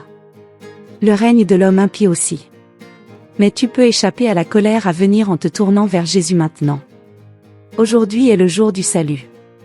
Les saints seront opprimés, oui. Mais ils seront aussi vainqueurs, car leur fidélité leur donnera la couronne de vie. Thème. La paix trompeuse ou accord de paix trompeur. Question, un espoir mondial trompeur. 1 Thessaloniciens 5, 3 dit, quand les hommes diront, paix et sécurité. Alors une ruine soudaine les surprendra. Penses-tu qu'un faux sentiment de paix viendra juste après l'enlèvement, et qu'il pourrait préparer les cœurs à accepter un leadership mondial trompeur? Oui, cette parole de 1 Thessaloniciens 5, 3 est d'une clarté tranchante, presque glaçante. Quand les hommes diront, paix et sécurité, alors une ruine soudaine les surprendra, comme les douleurs de l'enfantement surprennent la femme enceinte, et ils n'échapperont point. Ce verset décrit une illusion, un espoir collectif trompeur, un moment où l'humanité pensera avoir atteint une stabilité durable, mais c'est un leurre. Ce cri de « paix et sécurité » ne vient pas de Dieu. Il est la voix du monde, de ceux qui refusent le vrai prince de la paix. Et ce cri précède une ruine soudaine, un effondrement brutal que personne ne pourra éviter. Ce qui est frappant ici, c'est la brutalité de la transition. On passe de la paix apparente à la ruine soudaine, sans préavis. Cela nous montre que la paix annoncée par le monde peut être un piège, un anesthésiant spirituel. Et dans le contexte prophétique, on peut très bien imaginer qu'un tel climat d'espoir naîtra juste après l'enlèvement de l'Église. Le chaos initial pourrait être si grand que les nations auront soif de stabilité, d'unité, d'un sauveur. Et c'est dans ce vide que l'Antichrist pourra apparaître non pas d'abord comme un tyran, mais comme un homme de paix, Daniel 9, 27, Apocalypse 6, 2. Et c'est là le grand danger spirituel. Le faux Messie ne vient pas avec des chars, il vient avec des promesses, des traités, des solutions qui séduisent les masses. Il flatte les peurs humaines. Il promet un nouvel ordre, une harmonie mondiale, et beaucoup diront, enfin la paix. Mais cette paix-là n'est pas fondée sur la justice divine, elle est fondée sur le mensonge, sur le rejet de la vérité. C'est une paix sans la croix, sans repentance, sans Jésus. Et donc, c'est une paix fragile, fausse, dangereuse. Cette illusion peut aussi toucher les cœurs aujourd'hui. Beaucoup veulent la paix à tout prix, même au prix de la vérité. Ils recherchent une tranquillité intérieure sans passer par la repentance, sans reconnaître leurs besoins de salut. Mais il n'y a pas de vraie paix sans Dieu. Ésaïe 48, 22 le dit clairement. Il n'y a point de paix pour les méchants, dit l'Éternel. Frères, sœurs, amis qui écoutent. Ne te laisse pas endormir par les discours de ce monde. Quand tout semblera s'améliorer, quand les puissants parleront d'unité, quand les médias diront que l'avenir est radieux, sois en alerte. Le Seigneur nous a prévenus. La paix du monde est souvent l'illusion qui précède la chute. Mais la paix de Dieu, elle, garde nos cœurs et nos pensées en Jésus-Christ, Philippiens 4, 7. Préparons-nous. Que ton cœur soit attaché à la vraie paix, celle que Jésus donne, non comme le monde la donne, Jean 14, 27. Parce que cette paix-là, rien ni personne ne pourra l'enlever, même au cœur de la tempête. Question suivante. Daniel 9, 27 et l'alliance de 7 ans. Dans Daniel 9, 27, on parle d'un prince qui conclut une alliance d'une semaine avec plusieurs. Est-ce que cet accord pourrait marquer le début officiel des 7 ans prophétiques?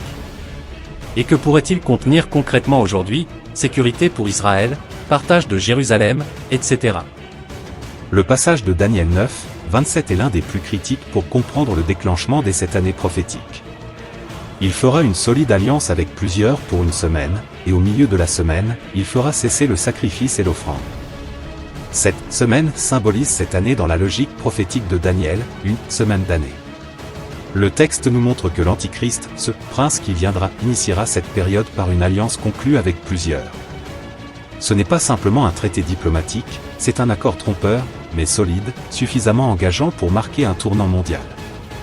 Et ce moment-là, selon l'Écriture, serait le point de départ chronologique des 7 années de tribulation.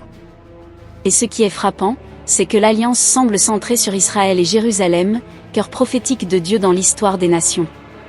On peut imaginer, selon les tensions actuelles, que cet accord pourrait inclure des éléments comme une garantie de sécurité pour Israël, après une période de menace ou de guerre. Un droit de culte restauré sur le mont du Temple, puisque Daniel parle plus loin de sacrifices interrompus. Peut-être même un partage de Jérusalem, en lien avec les appels constants à faire de la ville une capitale partagée ou internationale. Mais attention, ce traité ne viendra pas dans un contexte paisible.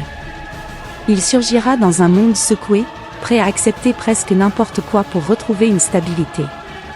Et c'est là que l'Antichrist se présentera non comme un dictateur, mais comme un artisan de paix, un négociateur habile, presque messianique aux yeux des nations. C'est pourquoi ce traité sera applaudi, perçu comme la solution attendue, mais ce sera un piège redoutable. Car au milieu des 7 ans, ce même homme rompra son alliance, profanera le sanctuaire, cf Matthieu 24, 15, et révélera son vrai visage. Ce verset de Daniel nous révèle donc un jalon prophétique précis, le jour où cet accord sera signé, le compte à rebours des 2520 jours commencera. Et pour ceux qui veillent, ce ne sera pas un moment de réjouissance, mais un signal d'alerte. Ceux qui ont la lumière comprendront que la paix proclamée n'est qu'une préparation au pire. Et cela nous pousse à une question personnelle. Cherchons-nous une paix terrestre, temporaire? Ou la paix éternelle en Christ? Parce que ceux qui espèrent seulement en une stabilité humaine seront déçus. Mais ceux qui appartiennent au royaume qui ne peut être ébranlé, Hébreux 12, 28, ne seront pas pris au dépourvu. Alors, veillons. Ne soyons pas séduits par les apparences. L'Écriture est claire, un traité trompeur va ouvrir le dernier chapitre de l'histoire des nations. Mais pour ceux qui marchent avec Dieu, ce n'est pas un temps de peur, c'est un temps de préparation. Car notre espérance n'est pas dans une paix politique, elle est dans le retour du prince de la paix. Question suivante. Une paix imposée ou acceptée? Est-ce que cette paix viendra par séduction, comme une solution miracle au chaos mondial, ou sera-t-elle imposée par la force d'un système autoritaire? Quel est ton éclairage sur la manière dont le monde pourrait tomber dans ce piège? La parole de Dieu nous révèle que la paix qui viendra sera à la fois séduisante et imposée. Ce n'est pas l'un ou l'autre, c'est un piège à double niveau, à la fois psychologique et géopolitique. Dans 1 Thessaloniciens 5, 3, Paul dit: Quand les hommes diront « paix et sécurité », alors une ruine soudaine les surprendra? Cela signifie que les nations ne ressentiront pas la contrainte au début. Elles croiront sincèrement à une solution miraculeuse.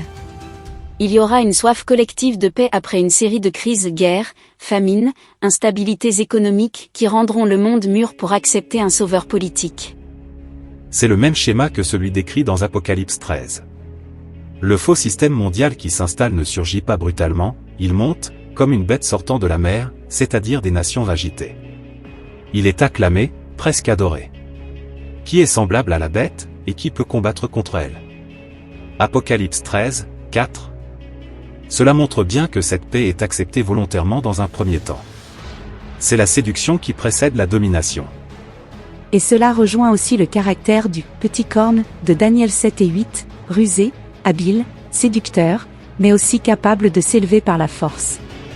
Il vient d'abord avec des paroles flatteuses, puis s'impose comme une autorité centrale. La paix promise devient une paix contrôlée. Une paix sous surveillance numérique. Une paix liée à une adhésion à un système global. Une paix conditionnée par l'obéissance, jusqu'à devenir une forme de captivité mentale et spirituelle. Ce que l'ennemi ne peut pas imposer par la peur au départ, il le gagne par la fatigue des nations. C'est exactement ce que Daniel 7, 25 dit du pouvoir de l'Antichrist. Il usera les saints du Très-Haut. Il use, il épuise, il attend que les résistances tombent. Et c'est là que le cœur humain, en quête de repos, dira « Assez. Donnez-nous un homme fort. » Mais cette paix est un mirage. Elle remplace la véritable paix que seul Jésus donne, celle que le monde ne peut ni comprendre, ni offrir, Jean 14, 27. C'est pourquoi nous devons avertir, éveiller, préparer. La paix du monde est une cage dorée. La paix de Dieu est une liberté profonde. Frères et sœurs, soyons vigilants. Ne laissons pas les événements futurs nous endormir par leur apparence d'ordre ou de stabilité. Le monde va courir vers cette paix comme vers un remède. Mais celui qui aime la vérité discernera le poison dans la coupe. Question suivante. Quelle vigilance pour les croyants d'aujourd'hui? Puisqu'on parle d'une paix trompeuse, quel est le danger aujourd'hui pour les croyants? Comment éviter de se laisser endormir par les discours rassurants du monde ou même de certaines voix religieuses? Aujourd'hui, alors que la paix trompeuse se profile à l'horizon, le danger le plus grand pour nous, croyants, c'est le sommeil spirituel. Ce n'est pas seulement un assoupissement passif, mais un endormissement actif provoqué par des discours séduisants, qui parlent de paix, de réconciliation, ou même d'unité religieuse, tout en éloignant le cœur du Machia. Le Seigneur Jésus a averti ses disciples. Veillez donc, parce que vous ne savez ni le jour ni l'heure, Matthieu 25, 13. Cette vigilance n'est pas une simple alerte extérieure, mais un combat intérieur, un garde-fou pour l'âme. C'est rester ancré dans la parole, dans la prière, dans la communion avec le Saint-Esprit qui éclaire la vérité. Nous vivons une époque où la tentation de l'illusion est forte. Les puissances du mal utiliseront même des voies religieuses pour adoucir les consciences. Certains prétendront qu'il faut s'adapter, que le Machia est tolérant, qu'il faut éviter la division au nom d'une paix universelle. Mais la vérité ne s'adapte pas au vent du monde. Le prophète Ésaïe rappelle. Malheur à ceux qui appellent le mal bien et le bien mal, qui changent les ténèbres en lumière, et la lumière en ténèbres. Ésaïe 5, 20. Être vigilant, c'est reconnaître la différence entre la paix du monde et la paix du Machia. Cette dernière est une paix qui vient du sacrifice, de la croix, qui traverse les épreuves sans se compromettre. Concrètement, cette vigilance demande de lire la parole chaque jour, priant le Seigneur, pour que notre esprit ne soit pas séduit.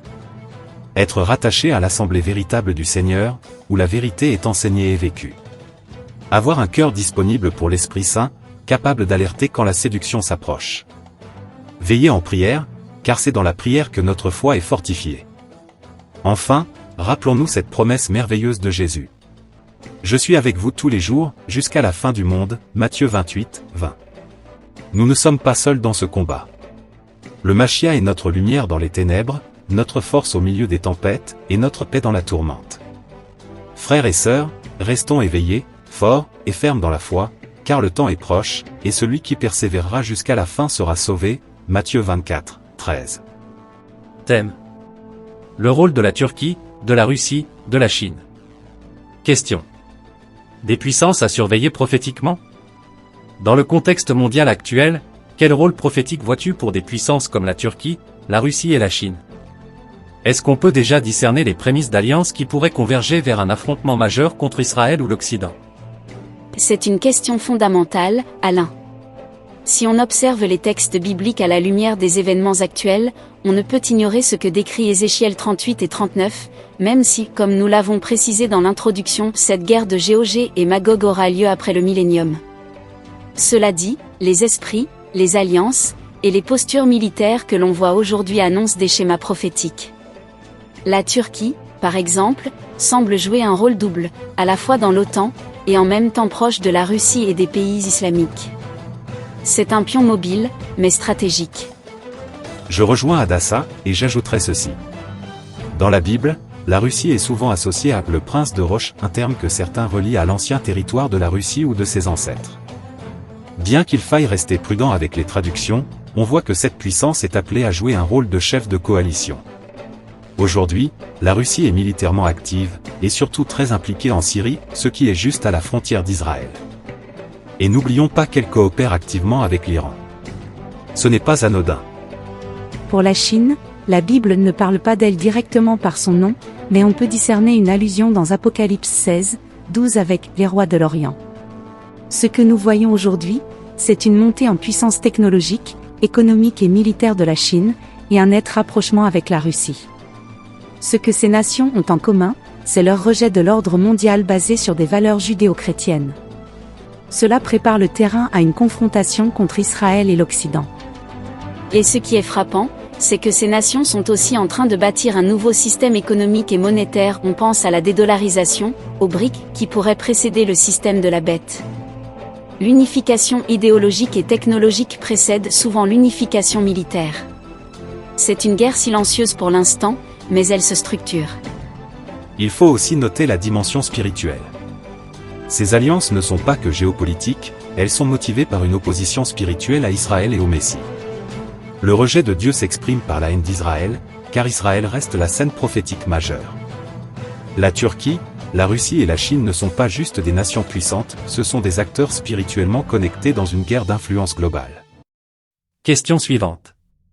Une recomposition stratégique mondiale? Avec les tensions croissantes entre blocs de nations, la dépendance énergétique, les ambitions territoriales, comme la Turquie en Méditerranée ou la Chine à Taïwan. Est-ce que nous assistons à la recomposition finale des équilibres avant l'éclatement prophétique des conflits? Très clairement, Alain. Ce que nous voyons aujourd'hui, ce n'est pas seulement un changement géopolitique, c'est une transition prophétique. Nous assistons à un réalignement global, un repositionnement des puissances. La Turquie étend son influence de la Méditerranée à l'Afrique, la Russie redéfinit les lignes de l'Est européen, et la Chine établit son hégémonie économique en Asie et au-delà, notamment par la route de la soie. Ce sont des déplacements tectoniques dans l'équilibre des forces, qui préparent des alliances, des confrontations, et un contrôle global. Ce qui me frappe, c'est la centralité de l'énergie dans cette recomposition. La dépendance au pétrole, au gaz, aux terres rares, tout cela est utilisé comme levier d'influence. L'Europe a expérimenté cette pression avec la guerre en Ukraine et la crise énergétique. Mais ce n'est qu'un exemple. Le contrôle des ressources devient un enjeu majeur dans la stratégie des nations. Et là encore, cela prépare un terrain de conflit, car les tensions ne peuvent que croître à mesure que les ressources deviennent instruments de domination. Et ce que nous ne devons pas négliger, c'est le rôle de la finance numérique. La montée des monnaies digitales contrôlées par les États, comme le yuan numérique ou les expérimentations de l'euro numérique, va de pair avec la suppression progressive de l'argent liquide. Cela crée une toile de contrôle parfaite. Prophétiquement, on se rapproche d'un système global où acheter et vendre deviendra conditionné à l'adhésion à ce système, et cela rejoint directement Apocalypse 13. Nous sommes dans les préparatifs d'un basculement civilisationnel. On pourrait aussi ajouter que les anciennes alliances sont en train de s'effriter. L'OTAN est contestée, l'ONU perd de son autorité, et de nouvelles coalitions émergent, les BRIC, l'Organisation de coopération de Shanghai, etc. Ce n'est pas anodin. C'est comme si les pièces d'un échiquier prophétique se mettaient en place, l'une après l'autre, pour l'accomplissement d'un dessein déjà révélé dans les Écritures. Tout cela converge vers une scène de conflit généralisé.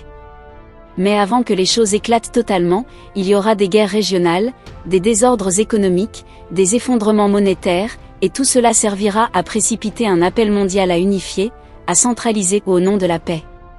C'est l'illusion parfaite qui ouvrira la voie à l'homme du péché. Les 10 rois ou royaumes émergents, Apocalypse 17, entre 12 et 13. Question. Une montée soudaine de 10 autorités?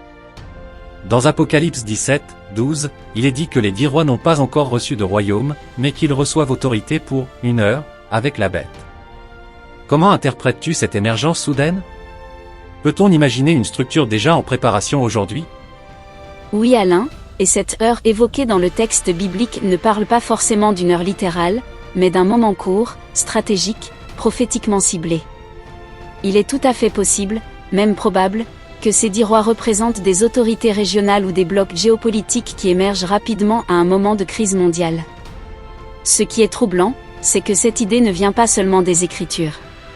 Le Club de Rome, dès les années 1970, avait publié une carte divisant le monde en 10 biorégions, une sorte de gouvernance mondiale régionale. Ce n'est pas un hasard. L'esprit de l'Antichrist prépare ces structures. C'est exact, Hadassah. Et on peut déjà discerner des blocs solides en train de se former. Les BRIC, l'Union européenne, l'OTAN, l'ASEAN, l'EA, le Mercosur, etc. Ce sont des embryons de souveraineté régionale. Si une crise mondiale survient, économique, climatique, militaire, il serait très facile pour une autorité supérieure, une figure de synthèse, de rassembler ces entités sous une seule coordination. C'est la logique du chaos. Créer un désordre pour justifier une centralisation. J'aimerais ajouter que ce n'est pas seulement une question de géopolitique. C'est une structure spirituelle qui se met en place. Ces 10 rois, selon Apocalypse 17, reçoivent leur autorité pour soutenir la bête. Ils n'agissent pas par eux-mêmes, ils sont entièrement soumis à l'Antichrist. Ce sera une unité apparente, mais sous une domination tyrannique. L'unité sans Christ devient une servitude. Et cette montée soudaine, c'est justement ce que nous pourrions voir émerger sous peu. Une centralisation rapide après un effondrement contrôlé. On parle d'une configuration de fin des temps qui pourrait surgir comme une solution d'urgence. Une monnaie unique numérique, un système d'identité mondiale, une gouvernance sanitaire ou climatique, toutes ces choses sont déjà prêtes technologiquement. Ce ne serait pas difficile de proposer 10 structures régionales comme relais d'un pouvoir mondial. Le mot-clé ici, c'est soudaineté, tout peut basculer très vite. Et pour moi, ce qui rend cela crédible et même imminent, c'est le langage utilisé aujourd'hui par les institutions mondiales. On parle de réinitialisation globale, de multilatéralisme renforcé, ou encore de gouvernance transversale. C'est du langage de préparation. Les 10 rois sont peut-être déjà choisis, ou prêts à être désignés dès que l'occasion s'y prête. Ce sera l'unité de la bête, non du royaume de Dieu. Une soudaineté orchestrée, une centralisation déguisée en solution. Nous ne sommes donc pas loin du moment où ces 10 puissances recevront leur mandat éphémère. Reste une question, comment les croyants peuvent-ils se préparer à cette convergence? Et surtout, comment veiller à ne pas être séduits? Question suivante. Une union artificielle et éphémère? Ces 10 rois remettent leur pouvoir à la bête. Est-ce que cela montre une unité de façade, motivée par l'intérêt stratégique plutôt que par une vraie alliance durable? Que peut-on en conclure sur la nature du futur gouvernement mondial? C'est une excellente question, Alain, parce qu'elle touche au cœur même du mystère de Babylone. Dans le texte, il est clair que ces rois n'ont pas de pouvoir propre. Ils reçoivent l'autorité, puis la remettent à la bête. C'est une délégation de façade, un transfert de pouvoir qui sert un agenda plus vaste. Il n'y a pas d'unité de conviction ici, seulement une convergence d'intérêts, politiques, militaires, économiques. C'est une union artificielle, construite sur la peur, la crise et la manipulation. Oui, et ce caractère artificiel est prophétiquement cohérent. Daniel 2 nous décrit les pieds de la statue comme un mélange de fer et d'argile, une alliance instable. Le fer représente la puissance autoritaire, et l'argile, la fragilité des peuples ou des alliances humaines. Ce gouvernement mondial tiendra debout un temps, mais il est déjà fissuré dans sa structure. Il est condamné à s'effondrer dès que la pierre, le royaume de Christ, viendra le frapper. Ce que je trouve frappant, c'est que cette union est basée non pas sur l'amour de la vérité, mais sur le rejet de Dieu. Apocalypse 17, 14 dit qu'ils feront la guerre à l'agneau. Leur unité, si on peut l'appeler ainsi, est fondée sur une opposition commune au Messie. C'est une alliance du mal, permise pour un temps limité. Ils croient avoir le contrôle, mais en réalité, ils sont eux-mêmes des instruments dans le plan de Dieu pour accomplir ses jugements. Exactement. Et cela montre à quel point cette structure mondiale sera fragile spirituellement. Elle semblera invincible, organisée, rationalisée, mais elle portera en elle les germes de sa propre destruction. Ce que nous voyons se mettre en place aujourd'hui, conventions internationales, traités globaux, standardisation numérique, ce sont les échafaudages d'un édifice voué à l'effondrement. Et n'oublions pas que l'Apocalypse nous dit aussi que ces 10 rois se retourneront contre Babylone la Grande. À un moment, leurs intérêts divergents réapparaîtront. Ce système mondial, déjà fondé sur la duplicité, finira dans la trahison et la ruine. Rien de ce qui n'est pas enraciné en Christ ne peut tenir. Une unité de façade, un pouvoir reçu pour un court moment, est déjà fissuré par la rivalité des intérêts. Ce futur gouvernement mondial ne durera qu'un temps. Il faut donc rester lucide, et ne pas se laisser impressionner par l'apparence d'ordre et d'efficacité que le monde présentera sous peu. Question suivante. Une étape vers la domination de l'Antichrist? Est-ce que ces 10 rois préparent activement le terrain pour la domination totale de l'Antichrist? Peut-on les voir comme des relais politiques ou militaires qui imposeront son autorité à l'échelle planétaire? Oui Alain, cette question nous conduit au cœur de la mécanique de la fin des temps. Ces 10 rois sont en réalité des facilitateurs. Ils ne sont pas indépendants dans leur action, le texte est clair, ils ont un même dessein et donnent leur pouvoir à la bête. C'est un transfert coordonné, stratégique et délibéré. Ils servent d'infrastructure pour que l'Antichrist puisse exercer une domination totale, sans résistance étatique majeure. C'est une délégation de pouvoir volontaire, mais aussi aveugle. Ces 10 rois deviennent les instruments de contrôle global, surveillance, gestion économique, coercition militaire. Ils mettent en place les leviers d'un gouvernement transnational qui sera ensuite pris en main par une seule personne. Cela s'inscrit dans une logique d'effacement progressif des souverainetés nationales. Et tout cela se prépare dans un climat de chaos mondial, de crise généralisée.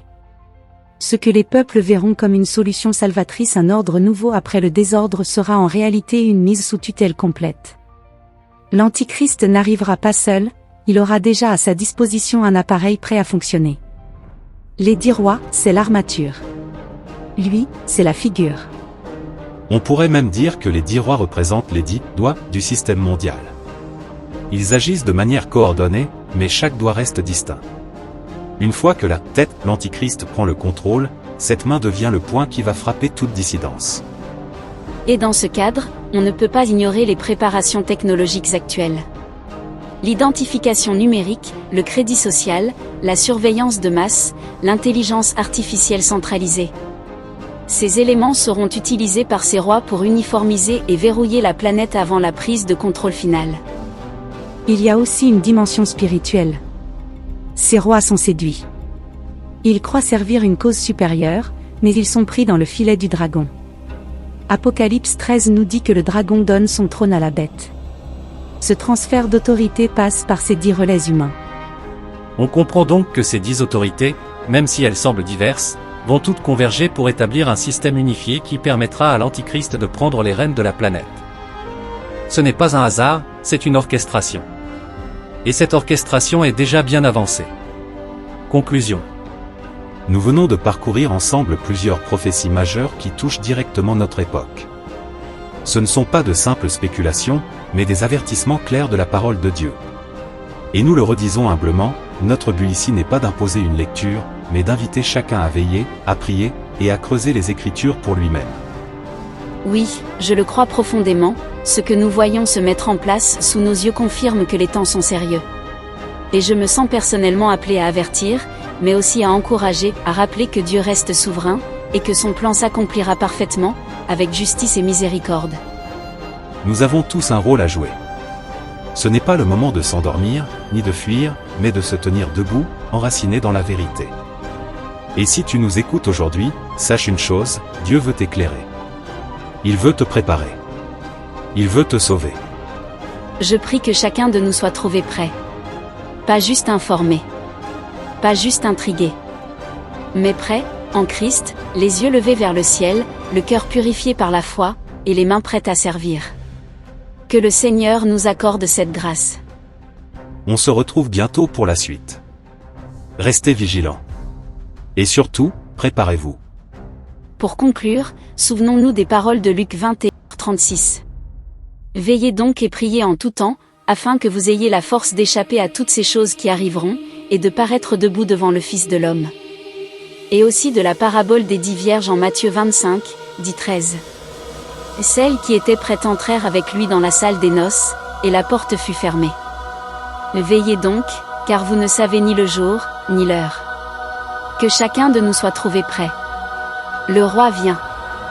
Un grand merci à Prépare-toi et l'équipe de Plein Feu sur leur juste pour leur participation précieuse aujourd'hui et pour tous ces éclairages profonds. Sans oublier l'association El Jiré qui soutient nos projets. Merci à toi pour cette invitation. Que Dieu bénisse tous ceux qui nous écoutent. Et nous vous laissons avec ces paroles du Seigneur lui-même. Veillez donc et priez. Luc 21, 36, et celles qui étaient prêtes entrèrent avec lui. Matthieu 25. Frères et sœurs, que chacun de nous soit trouvé prêt. Le roi vient. Préparez-vous.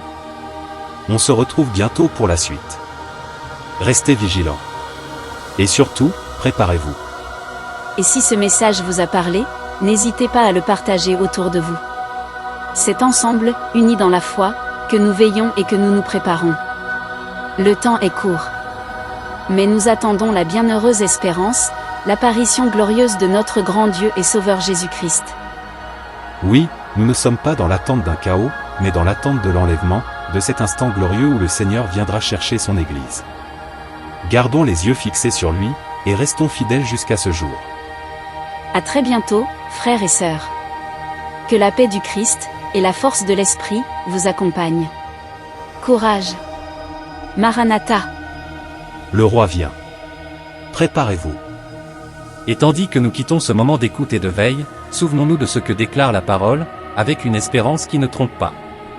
Car Dieu ne nous a pas destinés à la colère, mais à l'acquisition du salut par notre Seigneur Jésus-Christ, afin que, soit que nous veillions, soit que nous dormions, nous vivions ensemble avec lui. 1 Thessaloniciens 5, 9 à 10. Et encore. Quant à nous, notre cité est dans les cieux, d'où nous attendons aussi comme Sauveur le Seigneur Jésus-Christ, qui transformera notre corps humilié en le rendant semblable à son corps glorieux. Philippiens 3, entre 20 et 21. Le Seigneur lui-même nous l'a promis. Que votre cœur ne se trouble point. Je vais vous préparer une place, et je reviendrai, et je vous prendrai avec moi, afin que là où je suis, vous y soyez aussi. Jean 14, 1 à 3. C'est là notre espérance. Attendant la bienheureuse espérance, et la manifestation de la gloire de notre grand Dieu et Sauveur Jésus-Christ. Tite 2, 13. Et enfin, que chacun retienne ceci. Je viens bientôt. Retiens ce que tu as, afin que personne ne prenne ta couronne. Apocalypse 3, 11. Frères et sœurs, veillons. Prions. Encourageons-nous les uns les autres. Le roi vient. Préparez-vous.